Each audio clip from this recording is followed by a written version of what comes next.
If you feel like your neighbors can see everything, this fixes it. No digging, no concrete, it just drops into place. This one's about as simple as it gets, just a 2x4 frame to start. I am using cedar for this build, only because it holds up a lot better outside. Now these privacy screens work great on balconies, duplexes, townhouses, even around a hot tub. I've got full plans for it, cut list diagrams, everything laid out, and the plans include exact cut lists for 3, 4, or 5 foot panels, depending on what you need.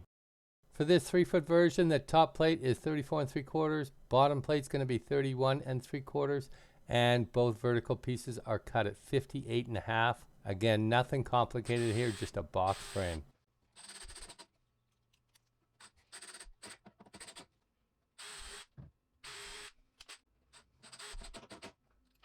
I designed this to be a no-dig build because who actually wants to dig post holes? Not me, so I'm using concrete deck blocks to support the panel instead. Adding this 3 3/4 inch 2x4 on edge at the bottom gives it enough stability to stand upright without digging anything. If you're building the 4 or 5 foot versions, I would suggest running 3 deck blocks instead of the 2.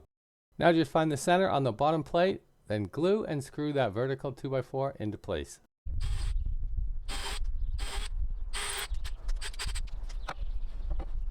As I was driving these 3-inch screws, I started thinking about wind load. So I ended up swapping them out for 1/2 inch by 4-inch lag bolts. I did not get it on camera, but I've updated the plans to reflect that change. Now I'm planning to leave mine out year round, so I'm staining the cedar for a bit of extra protection. I'm using Early American, and I think the darker stain just gives it a richer look. Now we get to the fun part, ripping these 1x6s down into 1-inch strips. I picked up 11 1x6x6 cedar boards.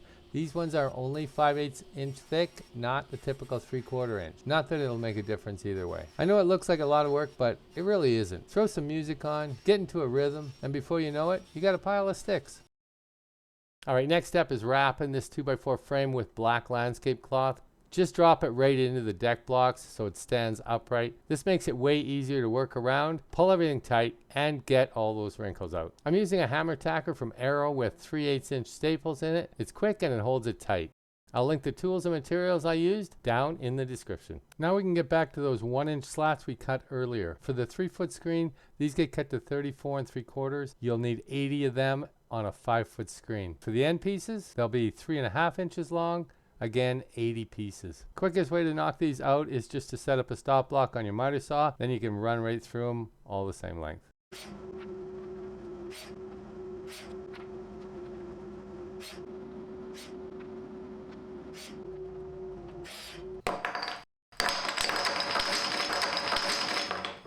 I went ahead and stained all the horizontals with the same Early American stain we used for the frame, but if you're using cedar, you can just leave them natural. I'm using a piece of 5/8 as a spacer between each slat, and it works out so that the last one lands perfectly at the top of the screen.